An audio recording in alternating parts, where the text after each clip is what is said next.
You want to go? We can go. Welcome back, ladies and gentlemen. This is Alliance versus Mineski. I'm ODPix, so I'm going to be joined by Blitz for this game. And this, of course, is the place for the losers. These two teams, they've already lost a best of 3 today, but they're looking to keep themselves in it. The loser at this one will be put down into the lower bracket. The winner will get a chance to redeem themselves when they fight up against the loser of, in fact, the match that we just saw here. So the winner of this will go back up against the side of eHome for that final chance at getting into the upper bracket. Blitz, the draft has begun, and are we seeing anything that we were not going to expect? I don't think we are. This is pretty much standard 6.85, my friend. No, I think that this is more or less something that we expect already. Yeah. The Shadow Fiend might be a little early for some, depending on the region, but for the most part, like, this is pretty expected all around. The Slardar is kind of quickly risen up as the top 3 off-lane pick alongside, in my opinion, probably like, I think right now, Doom, but nobody ever lets that hero through anymore. And Night Stalker actually was the other hero that I was going to say. Yes. But Night Stalker's run more as a support lately. Yes, it's got a bit more versatility in it. I mean, we do obviously see a bit of variety with the Slardar, but as you said, more often than not, always put into that solo lane position, which we will expect probably Mineski to be doing so again this game. They're going to follow up with the Slardar co-op with that Undying, and straight up from Alliance in at the 3rd pick, they're going to be getting the Bulldog Prophet out, Blitz. I think it's fine to do it this phase, just because you want to pick that hero that will guarantee you like the first game, just so no matter what happens in game 2, you're not just immediately knocked out, right? So oftentimes what will end up happening is when teams are in a position like this, when their backs are against the wall and stuff like that, that's where you kind of reveal whatever your trump cards are. And for Alliance, this is going to be the Nature's Prophet. And Mineski has to know that. Nobody's a fool here, right? You have to know that Bulldog is going to be playing that if their backs are against the wall. And so they immediately take Nature's Prophet, but I think Gigabyte.Mineski, we don't have to say it like that. Mineski, they were aware of this though. And they kind of were just like, okay, pick your poison, right? Can't just ban everything. No, absolutely not. Yeah, with bans like, well, the Darkseer and with the Doom and the Bruma, they're prioritizing other kind of Bulldog heroes. Final ban from Alliance, so they're going to knock out the Gyro. In respect, Mineski knocking out the Ancient Apparition. Now, final pick for the side of Mineski. They're still looking for what we'd imagine to be that position 1 hero, if it is indeed going to be Slardar on the offlane and Quap in that mid lane position. Anyone kind of coming to mind that you know that Mineski like to kind of pick up with this kind of lineup? Well, I know they really like the Shadow Fiend, but they obviously can't get it. The Queen, I mean, Mineski have the Queen of Pain. Yeah. So they need a carry now? Yeah. I thought you said mid for a second. I was really thrown off. Let's see, carries. Reserve time. For this kind of lineup, you definitely want a 5-man. Like, you definitely want to try to get into fights early. Oh, yeah. It's one of those games. And I mean, is it one of those games? You look at Alliance's lineup. Is this the hero? No. No. Oh. But it's the type. It's the type of hero. Okay. Is the best way to put it, right? Because if you look at Alliance's lineup, they actually have a ton of physical damage. Yes. I mean, if the Wind Ranger gets an Ags and a damage item, what's the Huskar gonna do? Same with the Witch Doctor. Because the 2 things that beat a Huskar are the Witch or stun, like a disable, and physical damage. And Alliance happen to have both. They've got the crowd control of Tusk with the physical damage. Drow Ranger. That's a draw with 4 range heroes. Oh, William. Oh, okay. Ladies and gentlemen, Alliance versus Mineski. Loader picking up that Drow Ranger as the final pick in reaction to the Huskar. And I mean, as you said, they do have 4 ranged heroes. Talk to me, Will. Any other reason why this is the game for Drow for the side of Alliance? Because you want to be able to have as much physical damage as possible. Yeah. Just to counter that 1 core. But the one thing that teams should worry about is when you overpick against 1 hero and think to yourselves, oh, we have to beat this hero or else we're just automatically going to lose. Because I've seen people pick Husk and it hasn't been the best. Yes. No, I mean, it's one of those here, yeah. You will either see a game where the Huskar just runs rampant, gets a great start, Alliance can't do anything about it, or we'll see a game where the Huskar is just a non-factor. Considering the draft at least, you'd say it's probably going to be the latter situation. Do you prefer Alliance's draft a lot more to Mineski's? Do you think Mineski certainly has its strengths to shut down what Alliance is trying to do here with this 4-range Drow Ranger strat? I mean, I think Alliance, it's okay, but your heroes are really weak. Like, you don't really have an easy hero that can frontline for Alliance's team. So what that usually means is when it comes to like the straight up engagements, like 5v5. Oh, I messed up. I messed up for us, Owen. Oh, you done well. I've accidentally moved the screen. I think we're good. I think we're good. What did you move? What did you It's do? dual. Like- Don't worry about it. Anyways, I think when you're playing. Have you wrecked the stream, Will? Yeah, No, we're fine. for a I'm watching second. the stream's We're fine. good now. We're good now. All right. So what ends up happening though Yeah. is when you play a lineup like Alliances, and you get behind early, what ends up happening is because you have no frontliner, you have to rat, and if you get into a 5v5 engagement and you're not winning the early game, you get 30 destroyed. seconds until digital sports. Okay. So Mineski's game plan. Just what run do at you them. do? Just run at them. Yeah, you honestly, here's what you do. You try to win the laning phase, you try to get your Slardar Blink Dagger, then you immediately go for the Roshan, and then just 5-man. I look at a hero like Undying, right? Yeah, it's gonna be great for that. Yeah. The thing though is that I guess the way that I've heard it done best to beat the Undying is just to split push. It's Like time never for engage Fantasy into it World directly. avatars to Because when it pretend comes to to just murder the one team another. fights, if you just 5-man at this hero, you get destroyed. I mean, everybody knows that, right? I think it was Fnatic versus EG. I rewatched the VOD for that, and usually when EG runs that Undying, it's like one of their favorite heroes. Like Fear plays it all the time. He loves playing it. But what they did, if you notice Fnatic, it doesn't sound that complicated, but it's neat, is they just completely ignored the Undying, right? Like, they just split push like crazy. So the Undying is a hero in that kind of game where he's got no disable, you can't lock down the anti-mage, and you just kind of sit there, and you're just like, what am I supposed to do with the next 30 minutes of the game? And look at this, I love the lane matchups we've got. So on the top lane, you've got that solo off lane Slardar up against the solo safe lane Bulldog Prophet. Down on the bottom, that's where the action is. We're going to have a bit of a tri-lane on tri-lane. And I guess this is, is this Alliance just trying to deal with the Huskar? Or what is the plan? What's going on down there? And who's coming out on top in your eyes? If you notice, every team that plays against, I don't actually know if you've seen, but every team that's played against Husk so far at this tournament has gone for the aggro try. The Husk at this phase is not very strong, actually.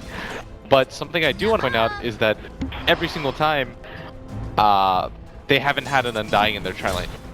So oftentimes it'll be like Husk plus like 2 useless heroes, like Dazzle plus Tusk.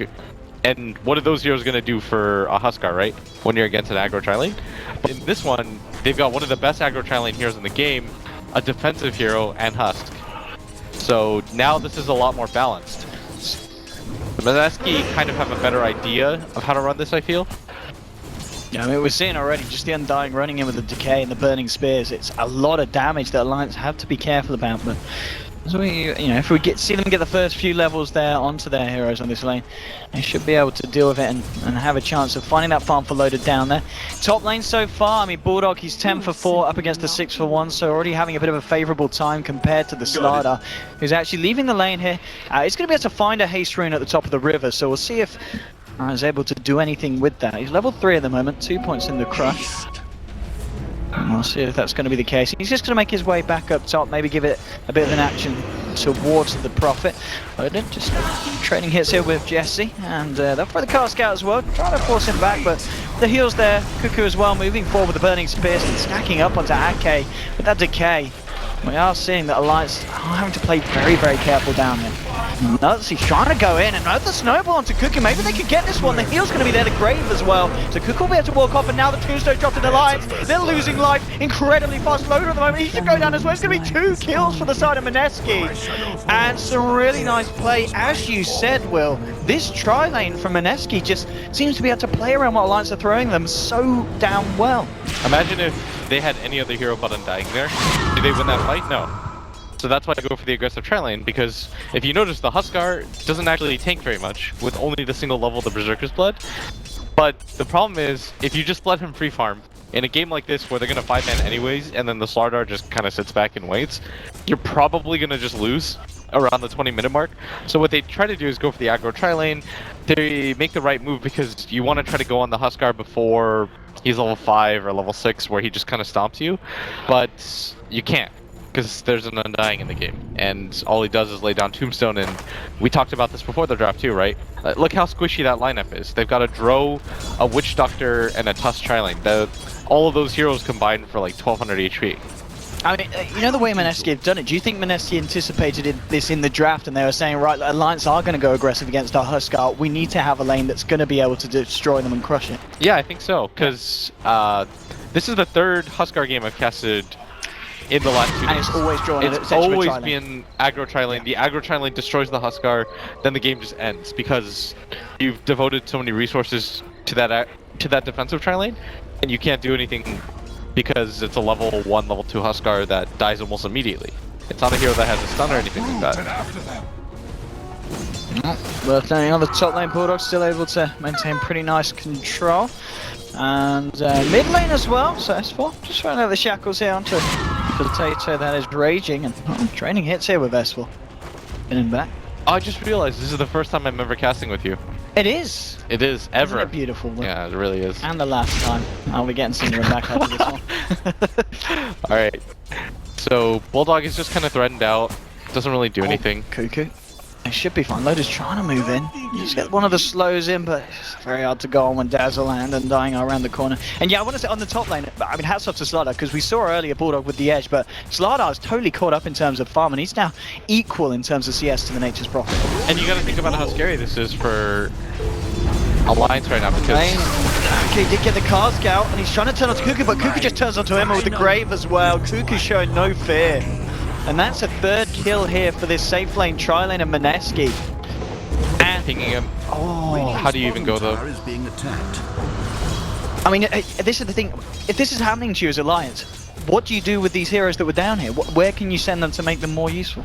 You gotta eventually swap lanes. Like Bulldog probably just goes to the jungle if you don't feel comfortable sending him to the bottom lane, but you can just kind of essentially call this experiment like a loss overall. Because even though Cuckoo doesn't have a lot of last hits, he's gotten what he needs to. And probably more importantly than that, the Slardar's gotten way more than he needs to. If you think about it, compare Slardar versus a Nature's Prophet. If they have the exact same farm in the early game, the Slardar is 20 times more effective, right? Okay. He's going to throw out the cast. He does have S4 there with him as well. But Quad will blink away. They get the crush onto Ake, and Ake's in a lot of trouble. They've got level 6, they have the Amplify, and he just melts there to the physical damage of them both. Fourth pick off there for the side of Mineski. He's trying to walk in. He's not just throw the stun straight up. Potato will now blink away. Just the level 1 snowball, so realizing it wouldn't be enough damage to disperse the Quap. But again, Mineski are having a pretty nice time in terms of finding kills across the map 6 minutes in. Yeah. And that is your lane swap you're talking about, Will. They were about to kill S4 too. Yeah. He had Scream and Ultimate up, but he just didn't want to hard commit. Because if you're in a position like this where you're dominating so hard, what is the point of going for a 1-for-1 trade where you let the Tusk get back into the game, or you give Bulldog a little bit more gold if he gets the last hit? So don't even bother. But you have to swap lanes like this because, as is, you're not doing enough to slow down the Huskar. It's a nice shackle onto Jules. They'll try and go for it. Can he get the shallow grave up? And Cuckoo just turns. They will kill the Huskar. And that is a big kill. It goes to S4, and S4 in fact gets the double kill. And you talk about Alliance doing something to get themselves back in. That's going to be it. Rotating S4 down to the bottom lane, ending the man's life who's been having a great time so far, and picking up a second kill on top of it as well. It's going to push him to the top of the net worth chart, I believe. Fortified. And it does, but the thing that you're still worried about if you're Alliance is just how well the lanes overall still have gone for Mineski, because we talked about it before, right? Is that the Huskar doesn't need to have an amazing start. It's just the getting to the mid-game in an okay position, and look at this gank at top. Oh, they set this up so well. Someone's got to come up for an alpha, but it's not going to be there in time. Too much damage there from the Slardar and the Undying combination. And I mean, Loaded just melts to those two heroes at this point. He's so squishy on that Drow Ranger. And everybody at this point would melt to it. Yeah. The Wind Ranger would be able to survive during the time of the Wind Run. Aside from that, if you look at Alliance's heroes, they have no frontliner. So anytime they get into an engagement, it's pretty much do or die. You're not going to run away from a Slardar plus a Queen of Pain, right? So what I would pay attention to now is whether or not Alliance actually go for 5-on-5 engagements. You're probably just going to see them split push and look for off angles to try to get like 1 or 2 pickoffs. But you never, at some point, you're just not going to want to 5-man against Mineski's lineup. You're just going to make the game as frustrating as possible. And I mean, you cast a lot of Dream League. Bulldog is definitely capable of making this game annoying as all hell. Yeah, absolutely. There's kind of already a lot of pressure on Bulldog to perform here. And on one of his signature heroes, there's no doubt that there is every chance in the book that he can pull it out. In terms of his build, he's going to be going for that Orchid first on the Nature's Prophet to help him try and contribute to getting these kills and pickoffs across the map. And Alliance actually focusing a lot of attention towards the top lane. You've got 5 of their heroes coming up here. They'd love to try and get the Slardar, but I think they realize that everyone's missing off the map, and Mineski playing this very, very smartly, backing themselves up. And even with the smoke, S4 isn't going to be able to close the gap unless Slardar comes back out with this next creep wave.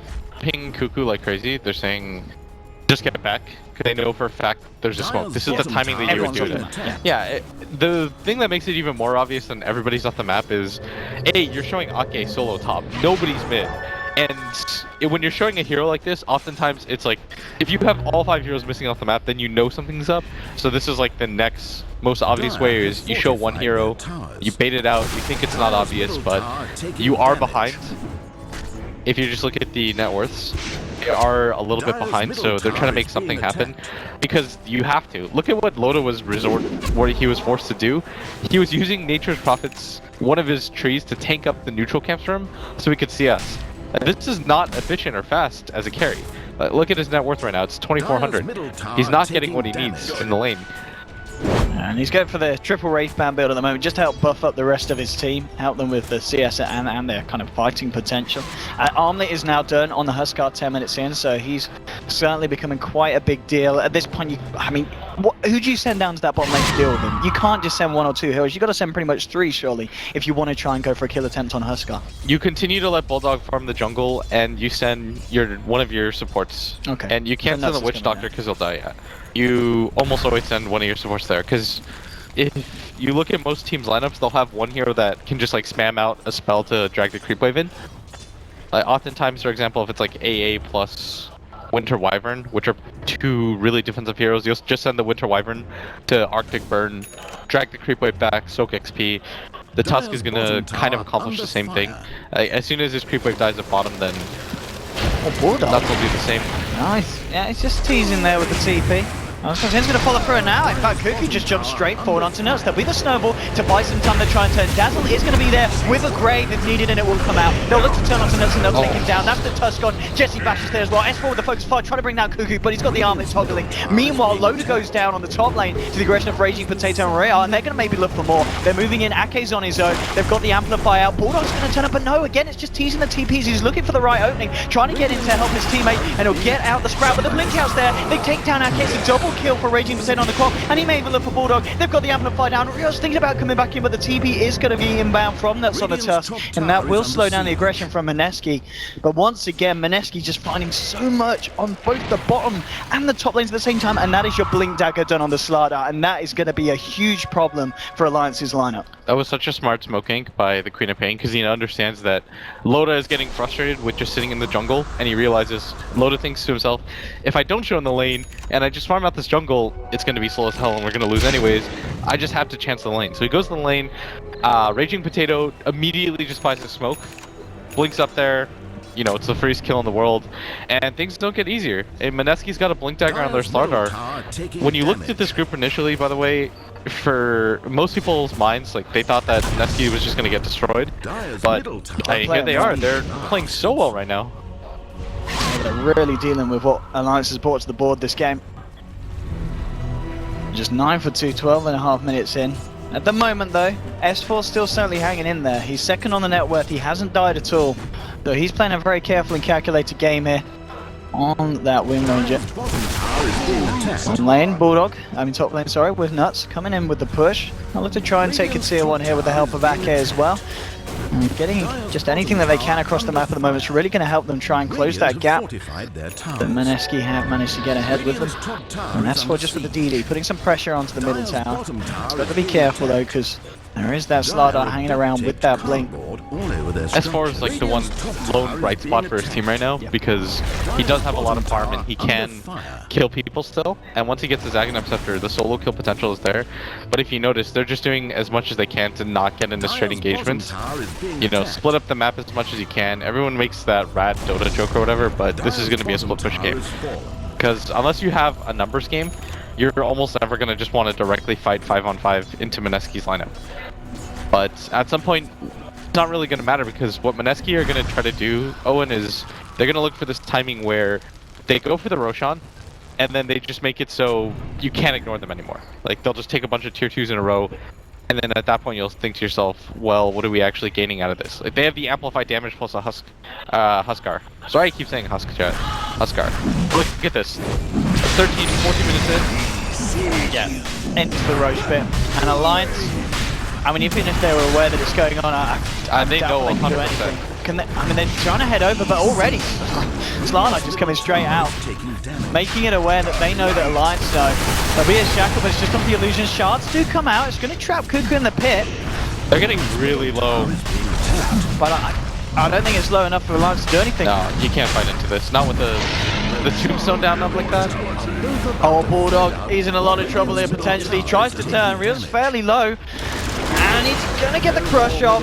They'll get themselves over the tree line there with the screen.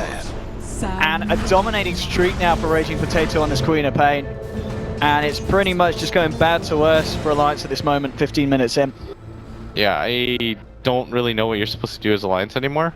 Again, you have to go for the split push, but they're just getting picked off more than they should, and now the game is just completely opened up for Mineski. All they have to do is keep this kind of aggression up, look for trades as much as you can in terms of like being able to get a hero and then immediately take the tower. Look how underfarmed the Dro is still. Loda's not having the best time of it. He's trying to make the best of the bad worlds here, really, just in the jungle with that mask, just trying to farm up as safely as he can. I mean, you keep saying it's going to be potentially all about the Raptota here for Alliance.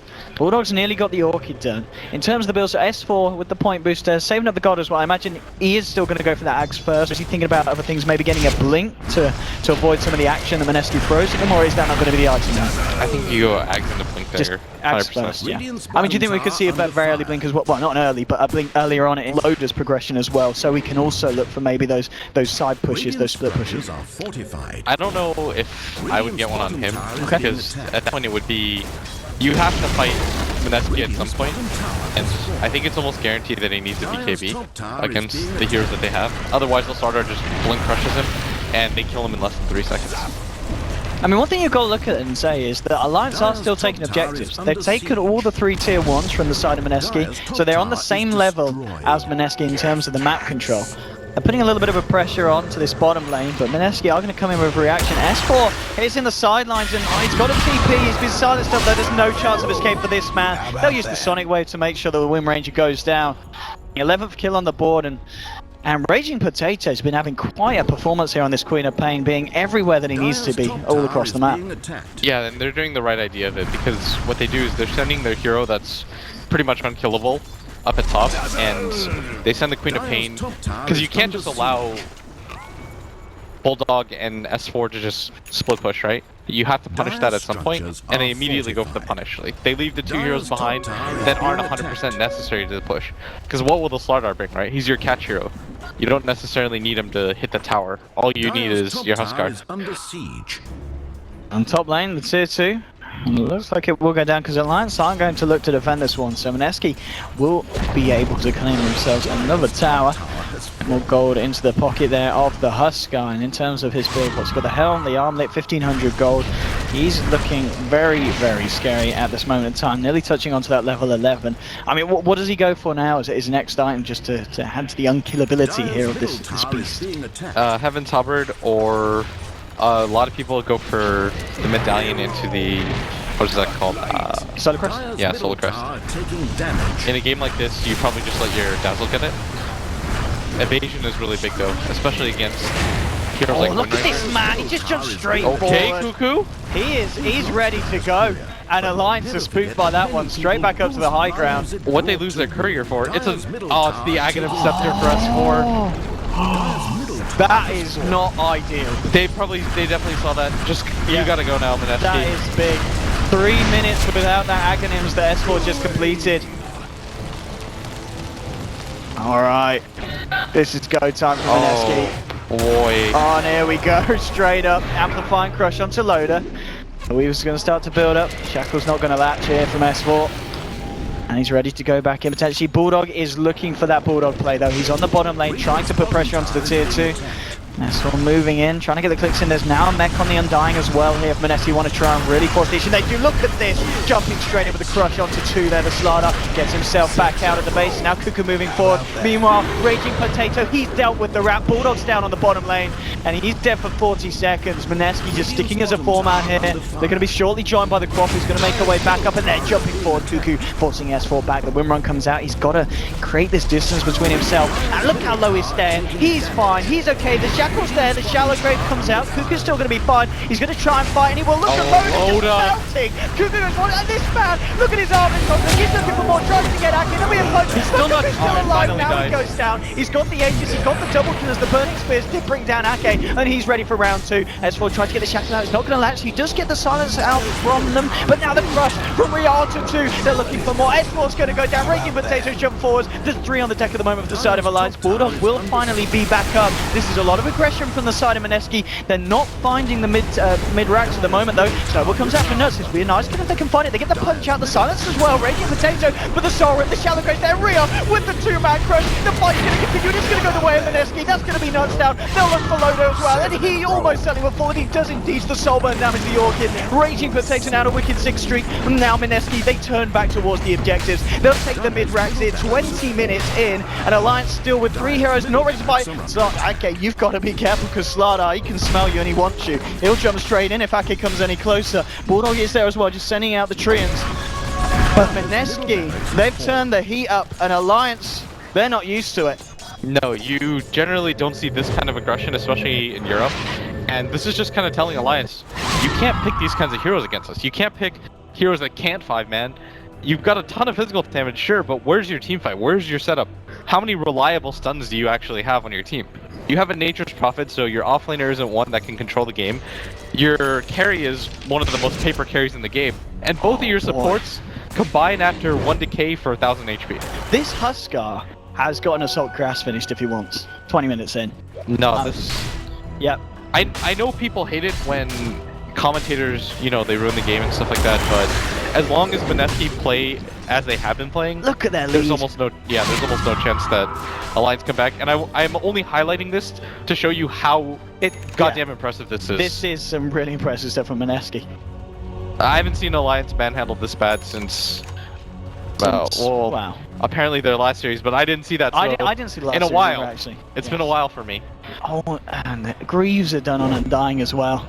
Some big pickups here for the side of Mineski. Well, let's see what the game plan is. Alliance going for a bit of a YOLO smoke here. They know they need to find something.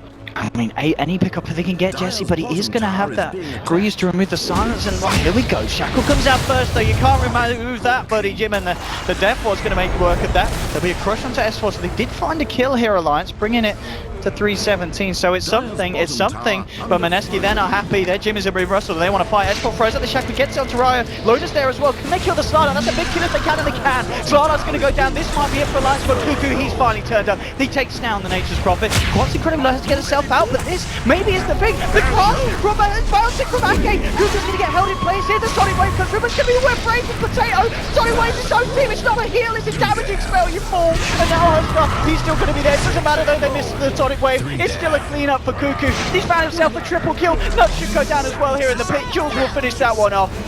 So Alliance, even though they find some kills, it's still not great. S4 is still alive with the focus fire onto Cuckoo. Bulldog coming back in with the Sprout. There's your Orchid. Can they kill him? The toggle's there. Jules throws down Shallow Grave. Now the turn. They'll look for Bulldog here in the pit. He's trying to turn and fight Cuckoo. S4, can he do it? Can he do it? I don't know if he can. He's trying his best here. Bless him, but the heals are there. Cuckoo with the arm and tumbling. S4 goes down. It's a double kill for Cuckoo. This man's a monster. That was the best possible fight that you could have had as Alliance, because the second most useful hero in the game misses his level 3 ult completely, and it doesn't even matter. It actually doesn't even matter. My goodness. Yeah, and that was a dieback from Bulldog as well. You have to take that though, because that's your best chance that you're going to kill Cuckoo, but he's got 30 armor. Like, who cares if the Wind Ranger has an Aghanim Scepter when you've got a Dazzle who positioned himself perfectly. Because that's the issue, is every single time they try to kill the Huskar, he just sits back, grave after grave. I think I counted 3 in there alone. This synergy between him and Dazzle, just as a team, they've been working perfectly, keeping each other alive. I mean, Jesse Vash as well with the Soul Rips. This kind of tri-lane, I'll be honest, has just been the standout performance here. I mean, obviously Raging put to Anderson, I mean the whole team, but the way that these guys have worked together has been quite incredible. Yeah, this actually is such an impressive performance, and you know, I'm a huge Alliance fan. A lot of bias, but I'm making a Reddit thread, Blitz. I think you're allowed to admit if you have bias, but I mean, the way that I've been casting this game has definitely been in favor of Mineski just because of how fun this is to watch. Yeah, this is just real good action Dota from Mineski. Invisibility. Alright, here we go. Alliance are going to go for another attempt here. Jules, he's got an invis rune here, and this might catch Alliance off guard if they try and jump on Cuckoo. I think they know. Killing this man is not going to be an easy feat at all. And S4, oh my goodness. He's going to have to change his underwear after that one. Blink out just in time. Alliance are kind of making these fights close, but something that we should always look at is, are they making any strides when they're getting these fights? Like, are their cores actually getting any farm? The Witch Doctor's kind of close to his Aghanim Scepter, but Bulldog had to slow down a ton of his farm just because he had to buy back for that one. And probably most importantly, Loda's net worth is nearly extinct at this point. Oh, and S4, I think, no, the Meng's going to save him. Okay, can they turn to get the silence out, but there's the crush from Rio. He looks to try to S4, but S4 gets the win on off. He might be able to survive, but this is S4 there as well. The focus line, they'll take down Slaughter. S4's going to be able to live through that one. And Alliance somehow working as a team to keep S4 alive. They get the kill on Slaughter. And it is little picks like this that keep Alliance in the game, Will. Yeah, I mean, go them. That actually made things kind of okay for the side of Alliance, because yeah, you were going to give up the Roshan anyways, but getting 2 kills, keeping S4 alive, that's probably the biggest thing. So S4 has a blink now. The Nature's Prophet continues to try to split push the map, but somebody from Mineski is always there, and they're just not allowing him any sort of room. S4, he'd love to chase down Jules it, but no, he's not going to be able to. Okay. Jules is tinky in his own right now. He's got the Solar Crest, the item that we talked about a lot of Huskars getting, but he puts down the Huskar, and the Huskar's got a bloody halberd, Will. Yeah, there's no MKB coming anytime soon from any of the 3 range cores. It's terrifying. Well, I mean, Alliance are certainly keeping themselves in this. Only just, as Mineski are certainly the dominating force at this point. Alliance are going to have to play this one very, very smartly. I mean, by any means, if there was ever a team to play from behind and manage to turn it, Alliance are certainly going to be up there, but you fools, this is going to be quite something. They had to go through TI3. You think this is anything? No. The TI3 Finals Game 5, that was a comeback. They could do this. All they have to do is, here's all that has to happen. The cask has to bounce between the Huskar and the Dazzle, like 8 times. You get a really good Witch Doctor ultimate off, full duration. He's closing in on the Axe Gun as well, okay. And you have to shackle it doesn't matter what hero it is, you have to shackle a hero to the Dazzle. Alright, now how do they kill the Huskar in the midst of all of this?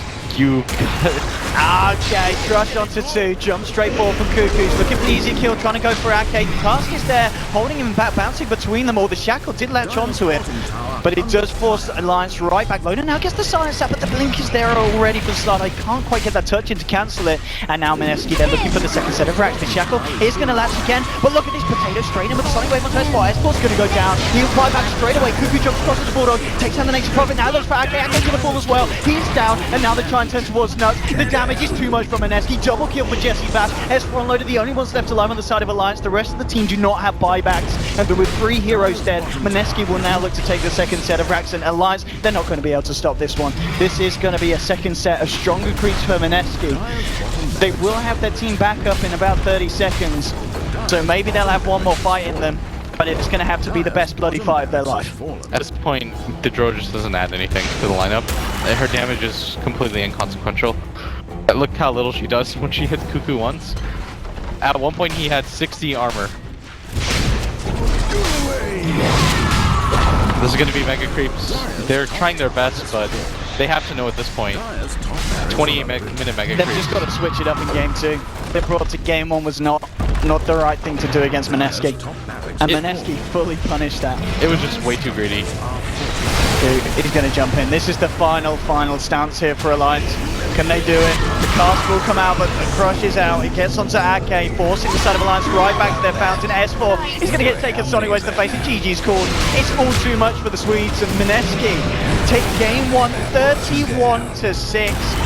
Quite a performance there from the Filipinos. And as we keep saying, Will, Alliance, they can't do that again if they want to try and take a game against these boys. You can't pick that greedy. You had no heroes that could frontline for you. And the problem is that nobody could survive the Queen of Pain Slaughter, much less the Huskar. Yeah, the Huskar, oh, we said at the beginning, the Huskar's even going to have an amazing game or be a non-factor, and that was an amazing game for the man. Their entire team had an amazing game. The Sardar got a 12-minute Blink Dagger, the Queen of Pain got a 13-minute Orchid, a 10-minute Armlet on their Huskar. What else do you need? They had 3 cores that